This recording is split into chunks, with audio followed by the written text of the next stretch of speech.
నమస్కారం, G news కి స్వాగతం. నేను మీ గాయత్రి. ఈ రోజు వార్తల్లో విశేషాలు చూద్దాం. ప్రకృతితో మనిషి అనుసంధానానికి ప్రతీకగా ఏరువాక పూర్ణిమ నిలుస్తుందని చెప్పవచ్చు. దేశాన్ని సస్యశ్యామలం చేసి మానవాళి ఆకలి తీర్చే చల్లని తల్లి భూమాత అని వ్యవసాయ పనులు ప్రారంభం రోజు భూమాతను పూజించే సంస్కృతి సంప్రదాయం అనాది నుండి వస్తున్నాయని శ్రీకాకుళం జిల్లా కలెక్టర్ స్వప్నల్ దినకర్ పుండ్కర్ అన్నారు. సోమవారం శ్రీకాకుళం జిల్లా లావేరు మండల కేంద్రంలో ఏరువాక పూర్ణిమ కార్యక్రమాన్ని విజయనగరం పార్లమెంట్ సభ్యులు కలిశెట్టి అప్పలనాయుడు, ఎచ్చర్ల శాసనసభ్యులు ఎన్ ఈశ్వరరావులతో కలిసి ఆయన ప్రారంభించారు. ఈ సందర్భంగా ఆయన మాట్లాడుతూ ప్రకృతిని, పర్యావరణాన్ని పరిరక్షించేందుకు అందరూ కలిసికట్టుగా కృషి చేయాలని కోరారు. ప్రకృతిని కాపాడుకోవడం, ప్రకృతి ప్రసాదించిన సంపదలను పరిరక్షించుకోవడం ఏరువాక పూర్ణిమ అంతరార్థం అని స్పష్టం చేశారు. ఈ ఏడాది వర్షాలు సమృద్ధిగా పడి పంటలు బాగా పండి అన్నదాతలు సంతోషంగా ఉండేందుకు ఎలాంటి కార్యక్రమాలు చేపడుతున్నామని చెప్పారు. విజయనగరం ఎంపీ కలిశెట్టి అప్పలనాయుడు మాట్లాడుతూ భూమాత ఆశీస్సులు పొందటానికి ఏరువాక పూర్ణిమ ఇదొక సువర్ణ అవకాశం అన్నారు. ప్రతి ఏటా జ్యేష్ఠ పౌర్ణమి పర్వదినం రోజు ఏరువాక పూర్ణిమ జరుపుకోవడం ఆనవాయితీగా వస్తుందని అన్నారు. ఏరువాక అంటే దుక్కి దున్నటం అని అర్థం అని ఎంపీ స్పష్టం చేశారు. కూటమి ప్రభుత్వం అధికారంలోకి వచ్చిన వెంటనే సాగునీటి రంగానికి అత్యంత ప్రాధాన్యత ఇచ్చింది అన్నారు. తోటపల్లి మడ్డువలస, నారాయణపురం ప్రాజెక్టుల పరిధిలో ఉన్న సాగునీటి కాలువలు పూర్తి స్థాయిలో మరమ్మతులు చేశామని, సాగునీటికి సమస్య లేకుండా ఉండేందుకు ముందస్తు జాగ్రత్తలు తీసుకున్నాం అని ఎచ్చర్ల శాసనసభ్యులు ఎన్ ఈశ్వరరావు చెప్పారు. అంతకన్నా ముందు కలెక్టర్, ఎంపీ, ఎమ్మెల్యేలు నాగలి పెట్టి పొలం దున్నారు. ఈ కార్యక్రమంలో కూటమి నేతలు పెద్ద ఎత్తున పాల్గొన్నారు. ఈ రోజు నుంచి యాక్చువల్ అగ్రికల్చర్ సీజన్ స్టార్ట్ అవడం చాలా సంతోషం. అదే చూడడానికి, అలాగే ఈ ఫెస్టివ్ స్పిరిట్తో మనమంతా స్టార్ట్ చేయడానికి ఈరోజు రావడం జరిగింది. ఇది కాకుండా ఎల్ నినో ఎఫెక్ట్ కూడా ఉండొచ్చు, ఇన్ఫ్యాక్ట్ ఉంటుంది. కాబట్టి మన ఫార్మర్స్కి ఈ నేచురల్ ఫార్మింగ్ వైపు కూడా అందరూ దృష్టి పెట్టాలి. ఇంటర్ క్రాపింగ్ అలాగే క్రాప్ డైవర్సిఫికేషన్ మీద కూడా కొంచెం దృష్టి పెట్టాలి. అది చెప్తూ ఈరోజు ఈ ప్రోగ్రాం చాలా సక్సెస్ఫుల్గా, గ్రాండ్గా ఇక్కడ మనం ఇంప్లిమెంట్ చేసాం. దీనికి మీడియా మిత్రుల తరఫున నేను ప్రతి ఒక్క రైతులకి అలాగే ప్రజాప్రతినిధులకి అందరికీ థ్యాంక్స్ చెప్తాను. మీటింగ్ తీసుకుంటామన్నారు అధికారులతోని. తోటపల్లిని, మడ్డువలస పనుల్లో ఎంత వేగవంతంగా ఉన్నాయి, ఏ విధంగా ఉన్నదని రివ్యూ తీసుకుంటామని కలెక్టర్ గారు వచ్చారు. ఈరోజు చాలా సంతోషం. జిల్లా కలెక్టర్ గారు మన నియోజకవర్గానికి వచ్చి అధికారికంగా వ్యవసాయానికి సంబంధించినటువంటి ఈ ప్రోగ్రాంలో జాయిన్ అవ్వడం, తప్పకుండా ఆయన జిల్లా అధికారిగా ఈ ప్రాంతానికి ఒక అధికారిగా, నేను ఎమ్మెల్యే అయిన తర్వాత ఆయన వచ్చినటువంటి మొదటి కార్యక్రమం చాలా తప్పకుండా ఒక వ్యవసాయానికి అవసరమైనటువంటి కార్యక్రమంలో వచ్చారు. తప్పకుండా ఆయన దృష్టి పెడతారు. ఆయన వచ్చారు కాబట్టి తప్పకుండా తోటపల్లి, మడ్డువలస నీరు ఆయన తెప్పించే బాధ్యత ఆయన తీసుకుంటారని చెప్పి సందర్భంగా మనం ఆయన గౌరవంగా విన్నవించుకుంటూ మీ అందరికీ కూడా, పత్రికా సోదరులకి, మీ మీడియా మిత్రులకి అందరికీ కూడా నా హృదయపూర్వక నమస్కారాలు తెలియజేసుకున్నాను. జై హింద్. ఈ సాంప్రదాయంగా వస్తున్న కార్యక్రమాన్ని దీనిని అత్యంత వైభవంగా చేయాలని గౌరవ ముఖ్యమంత్రి గారు నిర్ణయించుకోవడం జరిగింది. రైతు బాగుంటే దేశం బాగుంటుందని కోరుకున్న వ్యక్తి, తలుసుకున్న వ్యక్తి గౌరవ చంద్రబాబు నాయుడు గారు. అందుకు ఈరోజు మేమందరం కూడా రావడం జరిగింది. ఇది అందరూ కూడా ఇది ఒక పండగ వాతావరణం ఈరోజు కార్యక్రమం చేసుకున్నాం. ఈరోజు అందుకే ప్రతి ఒక్కరు కూడా దీనిని రైతాంగం కూడా ఉత్సాహంగా పాల్గొన్నారు. ముఖ్యంగా రైతు ఈరోజు గిట్టుబాటు ధర కానీ, రైతులకి ఎరువులు కానీ, అలాగే విత్తనాలు కానీ సకాలంలో అందించే విధంగా ఈరోజు ప్రభుత్వం, రాష్ట్ర ప్రభుత్వం, ఎన్డీఏ కూటమి ప్రభుత్వం కట్టుబడి ఉందని మీ ద్వారా తెలియజేసుకుంటున్నాం. గుంటూరులోని ఎన్జీ రంగా వ్యవసాయ విశ్వవిద్యాలయంలో సోమవారం నిర్వహించిన ఏరువాక పౌర్ణమి కార్యక్రమాన్ని రాష్ట్ర వ్యవసాయ శాఖ మంత్రి కింజరాపు అచ్చెన్నాయుడు ప్రారంభించారు. రైతుకు భరోసా కల్పించి వ్యవసాయ రంగానికి పునర్వైభవం తీసుకురావడమే కూటమి ప్రభుత్వ లక్ష్యమని ఆయన అన్నారు. రాష్ట్రంలో ఎరువుల కొరత లేదని, ప్రత్యేక యాప్ ద్వారా కేవలం 20 రోజుల్లోనే 15 లక్షలకు పైగా ఎరువుల బస్తాలు పంపిణీ చేసినట్లు తెలిపారు. రైతులు మార్కెట్ డిమాండ్కు అనుగుణంగా పంటల సాగు చేయాలని, ఒకే పంటపై ఆధారపడకుండా ఉద్యానవన, పాడి పరిశ్రమ వంటి ప్రత్యామ్నాయ రంగాలపై దృష్టి పెట్టాలని సూచించారు. వైసీపీ ప్రభుత్వ హయాంలో వ్యవసాయ, నీటిపారుదల శాఖలు నిర్లక్ష్యానికి గురయ్యాయని విమర్శించిన మంత్రి విత్తన కంపెనీల బకాయిలు చెల్లించి సరఫరా వ్యవస్థను గాడిలో పెట్టామని చెప్పారు. తోతాపూరి మామిడి రైతులకు గత ఏడాది మాదిరిగానే కిలోకు 4 రూపాయల ప్రోత్సాహకాన్ని కొనసాగిస్తున్నామని, రైతులకు ఇచ్చిన హామీలన్నింటినీ అమలు చేస్తున్నామని తెలిపారు. అమరావతి అంశంపై కూడా స్పందించిన మంత్రి అచ్చెన్నాయుడు రాజధాని రైతులను గత ప్రభుత్వం అవమానించిందని ఆరోపిస్తూ ఇప్పుడు అమరావతి గురించి మాట్లాడటం ప్రజలను మోసం చేయడమేనని విమర్శించారు. కార్యక్రమంలో జిల్లా కలెక్టర్ సాయికాంత్ వర్మ, ప్రజాప్రతినిధులు, అధికారులు, శాస్త్రవేత్తలు, విద్యార్థులు పాల్గొన్నారు. ప్రభుత్వం ఆర్టీసీ ప్రైవేటీకరణ నిర్ణయాన్ని విడనాడాలని, ఆర్టీసీని ప్రభుత్వంలో కొనసాగించాలని ఆర్టీసీ అవుట్సోర్సింగ్ ఉద్యోగులు డిమాండ్ చేశారు. ఆర్టీసీ అవుట్సోర్సింగ్ ఉద్యోగుల సమస్యలను వెంటనే పరిష్కరించాలని డిమాండ్ చేస్తూ ఏపీపీటీడీ అవుట్సోర్సింగ్ ఎంప్లాయీస్ అసోసియేషన్ జిల్లా అధ్యక్షులు దాసరి కిరణ్ ఆధ్వర్యంలో శ్రీకాకుళం నగరం ఆర్టీసీ కాంప్లెక్స్ ఆవరణలో శాంతియుత నిరసన ఆందోళన కార్యక్రమం నిర్వహించారు. ఈ సందర్భంగా సంఘం నాయకులు మాట్లాడుతూ ఆర్టీసీలో పనిచేస్తున్న అవుట్సోర్సింగ్ ఉద్యోగులు చాలా కాలంగా ఉద్యోగ భద్రత లేక తక్కువ వేతనాలతో కాంట్రాక్టర్ల దోపిడీకి గురవుతున్నారని ఆవేదన వ్యక్తం చేశారు. ప్రభుత్వం ఆర్టీసీ యాజమాన్యం వెంటనే స్పందించి తమ సమస్యలను పరిష్కరించాలని కోరారు. ఉద్యోగ భద్రత కల్పించాలని, సమాన పనికి సమాన వేతనం అమలు చేయాలని, లేబర్ హాలిడేలను వర్తింపచేయాలని, కాంట్రాక్టర్ల దోపిడీని అరికట్టాలని, ఆర్టీసీ అవుట్సోర్సింగ్ ఉద్యోగులను ఏపీకాస్ లో విలీనం చేయాలని కోరారు. కాంట్రాక్టు విధానాన్ని రద్దు చేసి ప్రతి నెల 10వ తేదీలోపు యాజమాన్యం ద్వారానే కార్మికులకు జీతాలు చెల్లించాలని, ఇతర ప్రభుత్వ శాఖల్లో పనిచేస్తున్న అవుట్సోర్సింగ్ ఉద్యోగులకు కల్పిస్తున్న అన్ని సౌకర్యాలు, సంక్షేమ ప్రయోజనాలను ఆర్టీసీ అవుట్సోర్సింగ్ ఉద్యోగులకు కూడా వర్తింపు చేయాలని డిమాండ్ చేశారు. తమ న్యాయమైన డిమాండ్లను ప్రభుత్వం తక్షణమే నెరవేర్చాలని, లేకపోతే ఆందోళనను మరింత ఉధృతం చేస్తామని సంఘం నాయకులు హెచ్చరించారు. ఈ కార్యక్రమంలో ఏఐటియుసి శ్రీకాకుళం జిల్లా ప్రధాన కార్యదర్శి T Tirupatirao, outsourcing employees association రాష్ట్ర అధ్యక్షులు T Mutyalarao, treasurer Dasari Kiran, Naveen, Anil, Rammohan, Venugopal, Satish, Annamanaidu, outsourcing employees association నాయకులు, ఎంప్లాయీస్ తదితరులు పాల్గొన్నారు. ఇప్పటికే 25 సంవత్సరాలు, 30 సంవత్సరాలు, 35 సంవత్సరాల నుంచి కూడా వెట్టి చాకరీ చేస్తున్న పరిస్థితి ఉంది. ఎవరికి కూడా కడుపు నిండినటువంటి పరిస్థితి ఉంది. చాలీ జీతాలతో వెట్టి చాకరీ చేస్తున్నారు. కాబట్టి ఖచ్చితంగా సమస్యల పరిష్కారం చేయాలి. దీంట్లో భాగంగానే మొన్న జరిగినటువంటి విజయవాడలో, అమరావతిలో జరిగినటువంటి రాష్ట్ర జేఏసీ ఆధ్వర్యంలో వివిధ కార్యక్రమాల రూపకల్పన జరిగింది. ఆ కార్యక్రమాలన్నింటినీ కూడా శ్రీకాకుళం జిల్లాలో ఉన్నటువంటి 4 డిపోల్లో కూడా అమలు చేస్తాము. ఖచ్చితంగా బేషరతుగా ఈరోజు రాష్ట్ర ప్రభుత్వం దిగివచ్చి మమ్మల్ని అందరినీ పర్మినెంట్ చేయాలి. మా తాలూకా హక్కులన్నీ పరిరక్షించాలి. ఏదైతే కార్మిక చట్టాలు, కార్మిక హక్కులు ఉన్నాయో వాటన్నింటినీ కూడా పరిరక్షించే వరకు ఉధృతమైన సమరశీల పోరాటాలు చేస్తాం. దానికి బేషరతుగా రాష్ట్ర ప్రభుత్వమే బాధ్యత వహించాల్సి ఉంటుందని ఈ సందర్భంగా హెచ్చరిస్తున్నాం. సామాన్య ప్రజల సమస్యలను వేగంగా పరిష్కరించేందుకు ప్రజా ఫిర్యాదుల నమోదు పరిష్కార వేదిక ఎంతో ఉపయోగపరంగా పనిచేస్తుందని జిల్లా కలెక్టర్ స్వప్నల్ దినకర్ పున్కర్ అన్నారు. సోమవారం జిల్లా పరిషత్ సమావేశ మందిరంలో నిర్వహించిన ప్రజా ఫిర్యాదుల నమోదు పరిష్కార వేదిక కార్యక్రమంలో జిల్లా నలుమూలల నుంచి వచ్చిన ప్రజల నుంచి వినతి పత్రాలను స్వీకరించారు. ఈ సందర్భంగా పింఛన్లు మంజూరు చేయాలని, ఇళ్ల స్థలాలు, గృహాలు కేటాయించాలని, సాగునీటి కాలువలు, చెరువులకు మరమ్మతులు చేపట్టాలని, భూమి సంబంధిత సమస్యలను పరిష్కరించాలని కోరుతూ పెద్ద సంఖ్యలో ప్రజలు వినతులు సమర్పించారు. ప్రతి వినతిని సంబంధిత శాఖల అధికారులకు పంపించి త్వరితగతిన పరిష్కరించేలా చర్యలు తీసుకోవాలని కలెక్టర్ ఆదేశించారు. ఈ గ్రీవెన్స్ సెల్ కార్యక్రమంలో జాయింట్ కలెక్టర్ అహ్మద్ ఖాన్ తో పాటు వివిధ శాఖల అధికారులు పాల్గొన్నారు.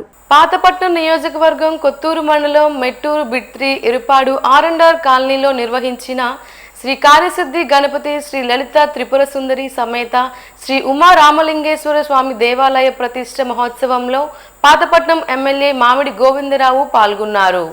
గ్రామ ఆలయ కమిటీ సభ్యులు, గ్రామ పెద్దల ఆహ్వానం మేరకు ఆలయానికి చేరుకున్న ఎమ్మెల్యే స్వామివారిని దర్శించుకొని ప్రత్యేక పూజలు నిర్వహించారు. అనంతరం దేవాలయ అభివృద్ధి కోసం ఆలయ కమిటీకి 25,000 రూపాయల ఆర్థిక సహాయాన్ని అందజేశారు. ఈ సందర్భంగా ఎమ్మెల్యే మామిడి గోవిందరావు మాట్లాడుతూ దేవాలయాలు ప్రజల్లో ఆధ్యాత్మిక చైతన్యాన్ని పెంపొందించడంతో పాటు భారతీయ సంస్కృతి సాంప్రదాయాలకు ప్రతీకలుగా నిలుస్తాయని అన్నారు. ఇటువంటి పవిత్ర క్షేత్రాల అభివృద్ధికి ప్రతి ఒక్కరూ తమ వంతు సహకారం అందించాలని పిలుపునిచ్చారు. ప్రజల విశ్వాసాలను గౌరవిస్తూ దేవాలయాల అభివృద్ధికి అవసరమైన సహాయ సహకారాలు అందించేందుకు తాను ఎల్లప్పుడూ సిద్ధంగా ఉంటానని పేర్కొన్నారు.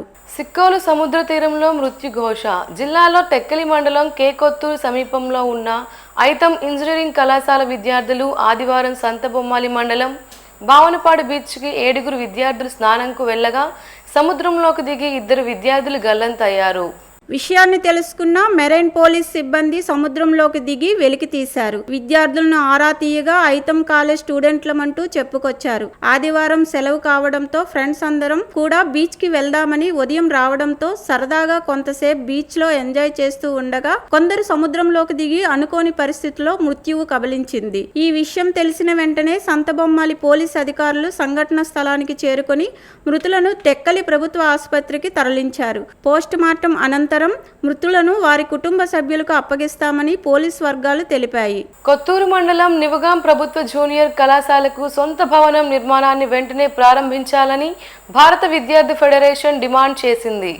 ఎస్ఎఫ్ఐ జిల్లా కమిటీ నిర్వహించిన కళాశాల సర్వేలో భాగంగా నివగాం జూనియర్ కాలేజీని సందర్శించిన నాయకులు 128 మంది విద్యార్థులు గత 7 సంవత్సరాలుగా కేవలం 2 గదుల్లోనే చదువుకుంటూ తీవ్ర ఇబ్బందులు పడుతున్నారని తెలిపారు. భవనం నిర్మాణం కోసం ప్రజాప్రతినిధులు, జిల్లా కలెక్టర్, ఇంటర్మీడియట్ బోర్డు అధికారులకు పలుమార్లు వినతి పత్రాలు ఇచ్చినా ఇప్పటి వరకు ఎలాంటి చర్యలు తీసుకోలేదని ఆరోపించారు. వర్షాకాలంలో తరగతి గదుల్లోకి నీరు చేరడంతో పాటు కనీస మౌలిక సదుపాయాలు కూడా లేవని, గ్రామస్తులే బెంచీలు, ఫ్యాన్లు వంటి అవసరాలను సమకూరుస్తున్నారని పేర్కొన్నారు. ప్రభుత్వం వెంటనే స్పందించి కళాశాల భవన నిర్మాణం చేపట్టాలని, లేకుంటే విద్యార్థులు, తల్లిదండ్రులు, గ్రామస్తులతో కలిసి రాజీ లేని ఆందోళన చేపడతామని హెచ్చరించారు. ఈ కార్యక్రమంలో ఎస్ఎఫ్ఐ జిల్లా అధ్యక్షుడు డి చందు, కార్యదర్శి కగేష్, జిల్లా ఉపాధ్యక్షుడు దుర్గా ప్రసాద్, టెక్కలి కమిటీ సభ్యులు మానస, ప్రసాద్ తదితరులు పాల్గొన్నారు. ఎలాంటి పనులు అనేది ముందుకు జరగకుండా నిమ్మకి నీరెత్తినట్టు ప్రభుత్వ అధికారులు, దాంతోపాటు మనకున్నటువంటి రాజకీయ నాయకులు కూడా అలానే ఉన్నారు. వెంటనే ఇక్కడ స్థానిక భవనాలు ఏర్పాటుతో పాటు ప్రస్తుతానికి ఉండడానికి పక్కనే ఉన్నటువంటి హై స్కూల్ సెక్షన్లో ఉన్నటువంటి కనీసం ఒక 5 కళాశాల రూముల్ని ఇవ్వగలిగితే వాళ్ళకి కళాశాల రూమ్తో పాటు ల్యాబ్లు కూడా పెట్టుకోవడం అనేది జరుగుతుంది. ఈ పరిస్థితుల్ని నెరవేర్చకపోతే జిల్లా నాయకులతో పాటు రాష్ట్రం మొత్తం మీద ఖచ్చితంగా విద్యార్థి యొక్క తల్లిదండ్రులతో కలిసి పోరాటానికి మేము సిద్ధంగా ఉన్నామని ఈ సందర్భంగా తెలియజేస్తున్నాం. విశాఖ స్టీల్ ప్లాంట్ ప్రమాదంలో మృతి చెందిన కార్మికుల కుటుంబాలకు ₹1 కోటి చొప్పున, గాయపడిన వారికి 50 లక్షల పరిహారం చెల్లించాలని కార్మిక సంఘాల ఐక్యవేదిక డిమాండ్ చేసింది. శ్రీకాకుళంలోని క్రాంతి భవన్లో జరిగిన సమావేశంలో సిఐటియు జిల్లా అధ్యక్షుడు సిహెచ్ అమ్మన్నాయుడు, ఏఐటియుసి జిల్లా ప్రధాన కార్యదర్శి టి తిరుపతిరావు, ఐఎఫ్టియు జిల్లా ప్రధాన కార్యదర్శి ఎస్ కృష్ణవేణి మాట్లాడుతూ విశాఖ స్టీల్ ప్లాంట్ లో 10 మంది కార్మికులు మృతి చెందడం అత్యంత విషాదకరమని అన్నారు. ఇది ప్రమాదం కాదని, భద్రతా ప్రమాణాల నిర్లక్ష్యం, నాసిరకం మెటీరియల్ వినియోగం, ప్రైవేటీకరణ విధానాల ఫలితమేనని ఆరోపించారు. ప్రమాదంపై న్యాయ విచారణ జరిపి బాధ్యులపై చర్యలు తీసుకోవాలని, కార్మికుల భద్రతకు పటిష్ట చర్యలు చేపట్టాలని డిమాండ్ చేశారు. అలాగే విశాఖ ఉక్కు కర్మాగారాన్ని ప్రైవేటీకరించకుండా పరిరక్షించాలని, ఈ మేరకు ఆంధ్రప్రదేశ్ శాసనసభలో తీర్మానం చేసి కేంద్ర ప్రభుత్వానికి పంపాలని కోరారు. అలాగే కుటుంబ సభ్యులు ఎవరైతే ఉన్నారో వాళ్ళందరికీ కూడా ఖచ్చితంగా ఉద్యోగ కల్పన చేయాలని కూడా మేము డిమాండ్ చేస్తాం. ఈ సమస్యలన్నీ కూడా ఇప్పటివరకు కూడా పరిష్కారం చేయనటువంటి పరిస్థితి ఉంది. కాబట్టి ఇది చేయనల్లా రానున్న రోజుల్లో పెద్ద ఎత్తున ఆందోళన పోరాటాలు చేస్తాం. దీనికి బేషరతుగా రాష్ట్ర ప్రభుత్వమే బాధ్యత వహించాల్సింది మేము కోరుతున్నాం. అదే సందర్భంలో ఇంకో ప్రధానమైన విషయం ఏంటంటే స్టీల్ ప్లాంట్ని అమ్మేయడానికి చూస్తున్నటువంటి కేంద్ర రాష్ట్ర ప్రభుత్వాలు అక్కడ భద్రతా చర్యలు చేపట్టడంలో కానీ, కార్మికుల సంక్షేమం ఇచ్చా వాళ్ళకు ఇస్తున్నటువంటి కార్మిక సంక్షేమ పథకాలు కానీ, సంక్షేమం కానీ వీటి మీద కూడా వాళ్ళు దృష్టి పెట్టినటువంటి పరిస్థితి లేదు. దీన్ని మేము తీవ్రంగా ఖండిస్తున్నాం. రానున్న రోజుల్లో ఆ కుటుంబాలకు న్యాయం జరగాలి. స్టీల్ ప్లాంట్ రక్షించుకునే క్రమంలో పెద్ద ఎత్తున ఆందోళన పోరాటాలు చేస్తామని ఈ సందర్భంగా హెచ్చరిస్తున్నాం. వ్యవసాయ సంస్కృతికి ప్రతీకగా నిలిచే ఏరువాక పౌర్ణమిను రాష్ట్ర వ్యాప్తంగా రైతులు భక్తి శ్రద్ధలతో జరుపుకుంటున్నారు. జ్యేష్ఠ పౌర్ణమి రోజున వచ్చే ఈ పర్వదినం రైతులకు కొత్త వ్యవసాయ సంవత్సరానికి నాందిగా భావిస్తారు. భూమాత ఆశీస్సులతో పుష్కలమైన వర్షాలు కురిసి పంటలు సమృద్ధిగా పండాలని ప్రార్థిస్తూ ఈ వేడుకలు నిర్వహిస్తారని ఆదర్శ రైతు గేదెల ఇందిరాప్రసాద్ లక్ష్మి తెలిపారు. ఏరువాక పౌర్ణమి రోజున రైతులు తెల్లవారుజామునే నాగలి, గొడ్డలి, కొడవలి వంటి వ్యవసాయ పనిముట్లను శుభ్రపరిచి ప్రత్యేక పూజలు నిర్వహిస్తారు. వ్యవసాయానికి ప్రధాన ఆధారమైన ఎద్దులను అలంకరించి పూలమాలలు వేసి పూజిస్తారు. అనంతరం భూమాతకు నమస్కరించి పొలంలో తొలి దుక్కును దున్ని ఖరీఫ్ సాగుకు శ్రీకారం చుడతారు. ఈ రోజున విత్తనాలకు కూడా ప్రత్యేక పూజలు నిర్వహించి మంచి వర్షాలు కురిసి పంటలు సమృద్ధిగా పండాలని రైతులు ప్రార్థిస్తారు. గ్రామీణ ప్రాంతాల్లో రైతు కుటుంబాలు కలిసి సంప్రదాయ పద్ధతుల్లో ఈ పండుగను ఘనంగా నిర్వహిస్తారు. కొన్ని ప్రాంతాల్లో గ్రామ దేవతలకు ప్రత్యేక పూజలు, అన్నదాన కార్యక్రమాలు, సాంస్కృతిక కార్యక్రమాలు కూడా నిర్వహిస్తారు. వ్యవసాయం కేవలం జీవనోపాధి మాత్రమే కాకుండా భారతీయ సంస్కృతికి మూలాధారమనే సందేశాన్ని ఏరువాక పౌర్ణమి చాటుతోంది. ప్రకృతిని, భూమాతను, పశువులను దైవంగా భావించే రైతుల జీవన విధానానికి ఈ పండుగ అద్దం పడుతుంది. మంచి వర్షాలు కురిసి పంటలు బాగా పండాలని, రైతుల జీవితాల్లో సిరి సంపదలు వెళ్లి విరియాలని ప్రతి ఒక్కరూ ఆకాంక్షిస్తూ ఏరువాక పౌర్ణమిని ఆనందోత్సాహాలతో జరుపుకుంటారు. చేసి అలాగే పశువులను కూడా తీసి చక్కగా పువ్వు అలంకరించి వాటిని కూడా పూజ చేసి నాగలు పట్టుకొని దున్నడం ప్రారంభిస్తారు. ఇది రైతులకి పంట కోసం ప్రారంభమైన దినం ఏరువాక పౌర్ణమి అంటే. కనుక ఈ పౌర్ణమి నాడు పంటలు బాగా పండాలని విత్తనాలు వేస్తారు. పంటలు బాగా పండాలని, వర్షాలు బాగా పడాలని, సమృద్ధిగా రైతులు ఆర్థిక స్థోమతతో ఉండాలని ప్రార్థన చేసే దినము ఏరువాక పౌర్ణమి దినము. ఈవేళ జూన్ 29వ తేదీ. మేము కూడా వ్యవసాయం చేస్తూ అలాగే లేబర్ పనులు చేస్తూ అలాగా బతికాము. మరి రైతుకి ఏంటంటే మన దేశంలో 80% రైతులే ఉన్నారు. ఆ రైతులు ఏ పంటలు పండిస్తే ఆ పంటలే మనం తింటాం కాబట్టి రైతు మనందరికీ కూడా ఒక ఎన్నుముక్కతో సమానం. రైతులు బాగుంటేనే మనం వాళ్ళు పండించిన పంటలన్నీ మనం తింటాం కాబట్టి మనం కూడా బాగుంటాము, ఆరోగ్యంగా ఉంటాము. సమాజం కూడా అందరం కూడా ఆరోగ్యంగా ఉంటాము. రైతు బాగాలేకపోతే మనకు ఆ ఫుడ్ వాళ్ళు పండించడం మనకు అందదు కాబట్టి మనం కూడా బాగోము. మరి ఇది రైతుల పండుగ కాబట్టి రైతులందరూ ఆరోగ్యంగా ఉండి ఈ పంటలు మంచిగా పండించి ప్రజలందరికీ అందజేయాలని మనస్ఫూర్తిగా కోరుకుంటున్నాను. నేటి మొక్కలే రేపటి ప్రాణవాయువులని జిల్లా వైద్య ఆరోగ్య శాఖ అధికారిని డాక్టర్ అనిత అన్నారు. శ్రీకాకుళం నగరంలోని హౌసింగ్ బోర్డ్ కాలనీలో అంబేద్కర్ భవన్ వద్ద పల్స్ పోలియో కార్యక్రమం అనంతరం లయన్స్ క్లబ్ శ్రీకాకుళం సెంట్రల్ ఆధ్వర్యంలో నిర్వహించిన మొక్కలు నాటే కార్యక్రమంలో ఆమె పాల్గొన్నారు. ఈ సందర్భంగా డాక్టర్ అనిత మాట్లాడుతూ పర్యావరణ పరిరక్షణకు మొక్కలు నాటడం అత్యంత అవసరమని, పెరుగుతున్న వాహనాల వినియోగంతో వాయు కాలుష్యం అధికమవుతుందని అన్నారు. తక్కువ దూరాలకు నడక లేదా సైకిల్ వినియోగించడం ద్వారా కాలుష్యాన్ని తగ్గించడంతో పాటు ఆరోగ్యాన్ని కాపాడుకోవచ్చని సూచించారు. లయన్స్ క్లబ్ ప్రతినిధులు పొన్నాడ రవికుమార్, నటుకుల మోహన్ మాట్లాడుతూ పర్యావరణ పరిరక్షణ కోసం మొక్కలు నాటే కార్యక్రమాలను నిరంతరం కొనసాగిస్తున్నామని, ప్రతి ఒక్కరూ ఒక మొక్కను నాటి దానిని సంరక్షించాలని పిలుపునిచ్చారు. ఈ కార్యక్రమంలో జిల్లా ఇమ్యునైజేషన్ అధికారి Ramdas, program coordinator Swaroop, Rotary, Lions Club ప్రతినిధులు తదితరులు పాల్గొన్నారు. మొత్తం మన భారతదేశం అంతా కూడా పల్స్ పోలియో చుక్కలు వేసే కార్యక్రమాన్ని చేపడుతున్నాం. ఈరోజు శ్రీకాకుళం జిల్లా కలెక్టర్ గారు అలాగే జాయింట్ కలెక్టర్ గారు ఆదేశాల మేరకు డిఎంఎండ్హెచ్ఓ గారి సమక్షంలో ఈరోజు ఈ పల్స్ పోలియో కార్యక్రమం జెడ్పీ కార్యాలయానికి ఎదురుగా ఉన్నటువంటి అంబేద్కర్ భవన్లో డిస్ట్రిక్ట్ కార్యక్రమం జరిగింది. ఈ కార్యక్రమంలో మా లయన్స్ క్లబ్ తరఫున మెంటర్ నటుకుల మోహన్ గారు, అలాగే చరణ్ గారు, మిగతా సభ్యులందరూ కూడా జాయిన్ అవ్వడం జరిగింది. అలాగే పర్యావరణ పరిరక్షణలో భాగంగా ఈరోజు మొక్కలు నాటే కార్యక్రమం కూడా చేపట్టారు. అలాగే ప్రతి ఒక్కరు కూడా తమ వంతు బాధ్యతగా 0 to 5 years ఉన్నటువంటి పిల్లల్ని తీసుకొచ్చి పోలియో చుక్కలు వేయించవలసిందిగా కోరుకుంటున్నాం. పోలియో చుక్కలు 2 చుక్కలు వేయడం వల్ల తన లైఫ్, తన జీవితానికి పరిరక్షణ లభిస్తుంది కాబట్టి ప్రతి ఒక్కరూ తమ వంతు బాధ్యతగా పోలియో చుక్కలు వేయాలని మనస్ఫూర్తిగా కోరుకుంటున్నాను. ధన్యవాదాలు. వార్తలు సమాప్తం. మళ్ళీ తర్వాత బులెటిన్లో కలుసుకుందాం. నమస్కారం.